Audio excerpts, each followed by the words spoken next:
Welcome to week 3 of Something New Saturdays. My name is Dresa and I'm the proud owner of Desserts by Dre.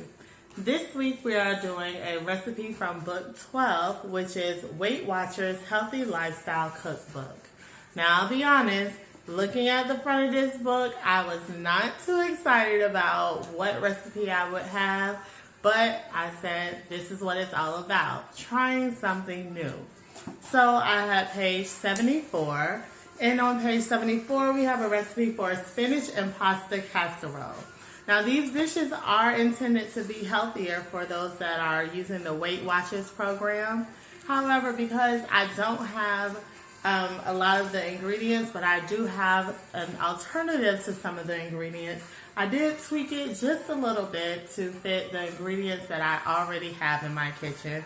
And you should do that too. When you're trying a new recipe, don't be afraid to make it your own. While I'm fixing the recipe, I will explain some of the changes that I made. And I can't wait for you all to see how it comes out. I can't wait to see how it comes out.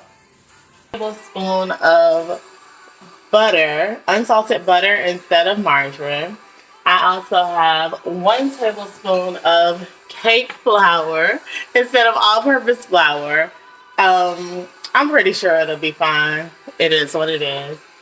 I have half a cup of whole milk instead of the skim milk or reduced fat milk because that's what I have for baking. So I'm just going to use what I have. And 1/4 cup of chicken broth. Now with the chicken broth, I prefer better than bouillon. So I made that chicken broth and then got 1/4 cup out of it instead of the low sodium chicken broth. I do have, as the ingredients say, 1 1/4 ounce of pasta and half a cup of spinach. Now it said well-drained cooked chopped spinach, so I weighed half of a cup of spinach and then I cooked it. Hopefully that's what it meant and not cook the spinach and then make half of a cup. I don't know, but it is what it is. I'm sure there'll be a little sprinkle of spinach throughout. Half a cup of hard skim ricotta cheese. 1 1/2 ounce of shredded mozzarella cheese divided. So I have 1 ounce here and then half of an ounce here. I did not get 1/4 cup of thawed frozen egg substitute, but I did get 1/4 cup of egg whites. That was my adjustment. And then the last one is 2 tablespoons of grated Parmesan or Romano cheese divided. So I have 1 tablespoon here, 1 tablespoon here. Shout out to all of the restaurants that provided the ramekins. I appreciate you. Alright, so the first part is to use a 1-quart saucepan and melt the margarine, which like I said, I'm going to use butter. And then you're going to sprinkle in the flour and stir it quickly to combine for about 30 seconds. Then I'll add the milk and the chicken broth and then reduce heat to medium-high until it gets thick, and that'll be about 3 minutes. So while it's thickening, I'll come back for a little story time that I want to share with you all. So I currently have my butter, flour, chicken broth, and milk in my saucepan, and I'm stirring constantly until it gets thick, about 3 minutes. And I want to go ahead and share, I don't know if you all can see this crack that is in my stove. Oh, that's hot. But underneath my pot is my stove's battle wound. You can see it there. So one day I was boiling some sweet potatoes and fell asleep. Woke up 4 hours later. The pot was stuck to the stove. That's how bad it was. Thankfully, everything, I would say nothing. There was no fire or anything. Not even a lot of smoke because the lid was on the pot. But when I went to remove the pot, it was stuck. And so I wanted to cool the pot as fast as possible. So I put some water into the pot. Instantly heard some cracking. So I'm thinking, okay, the pot is releasing from the stove. Lifted the pot up, and part of the stove, the glass had shattered. Part of it was attached to the pot.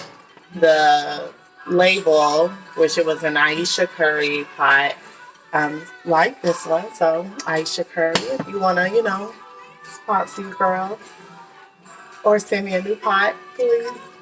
The label for the pot was stuck to the stove. But thankfully, the stove still works. Everything still works fine. I was a little scared to use it for a while, but it's fine. It's just a battle wound, and I've definitely learned a lesson about trying to take a nap while I'm cooking or baking. Don't do that, y'all. It's not safe. All right, so as you can see, my sauce is getting thicker. And I believe this is like a roux. Once the roux is done, I'll add the pasta and spinach and then stir well until it is all combined and then set it aside. I do have my oven on 350 getting ready, and then I'll come back with the next step.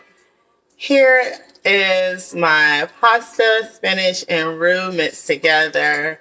I'm going to set this to the side and get the next part of the pasta casserole ready. In my handy dandy bowl, I'm now going to add my ricotta cheese, my 1 ounce of mozzarella cheese. So my ricotta cheese, my 1 ounce of mozzarella cheese, the egg whites instead of the egg substitute, and 1 tablespoon of Parmesan cheese. So I'm going to combine all of these into my bowl, give it a mix, and that'll be ready for the combination of both of the mix. Combined my ricotta cheese, mozzarella cheese, Parmesan cheese, and egg whites into the bowl. Now I'm going to go ahead and add in my pasta mixture and mix this in together. Once I have this mixed well, I will add it into my 1.5 quart casserole dish. It says 1 quart, however, I already have a 1.5 quart, so I went ahead and I'm going to use that. I will spray with my olive oil non-stick spray before putting the mixture in, and then it'll be ready, almost ready to go in the oven. Before putting my casserole in the oven, I'm going to add 1/2 ounce of mozzarella cheese and 1 tablespoon of Parmesan cheese. I'm going to combine those. Although it didn't say combine them, I'm going to combine them so that it's little evenly distributed, and then sprinkle it on top. Then it goes in the oven for about 20 minutes. It says until the cheese is melted, but I do want to keep in mind that there are egg whites in here, so those need to cook also. So I'll put it in the oven for 20 minutes, and then it should be done. Here is the finished product. I did put it in for an additional 5 minutes just because the cheese was melted, but it wasn't brown anywhere. So just wanted to give that little golden brown look. So I'm pretty impressed with how it looks. I'm going to let it cool for a little, and then I will take some out and give it a try and let you all know what I think. All right, here is my spinach and pasta casserole. I'm going to give it a try.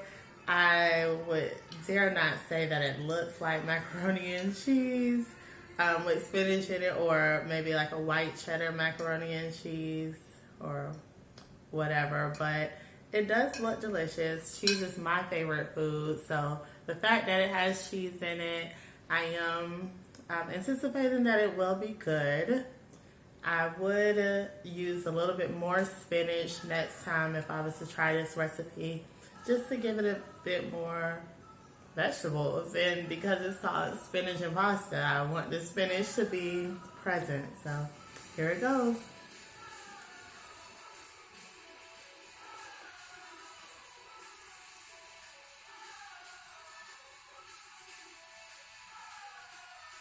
It's a little bland. It could use a little more, well, it could use some seasoning. The recipe did not call for any kind of seasonings. I did put a little salt in the water when I boiled the noodles, but overall, it does taste okay. And for someone that's using a Weight Watchers program or just trying to be a little bit healthier, this is a good recipe that I would recommend. Maybe adding just a little bit of seasonings. It doesn't have to be salt. It could be any seasoning that you would prefer in your food, just to give it a little bit more flavor. I'm probably going to do that before I finish the rest of this, but overall, it was a good recipe. It was a good experience trying something new, and that's what it's all about. Thank you for watching week 3 of Something New Saturdays, where we made spinach and pasta casserole. Bye.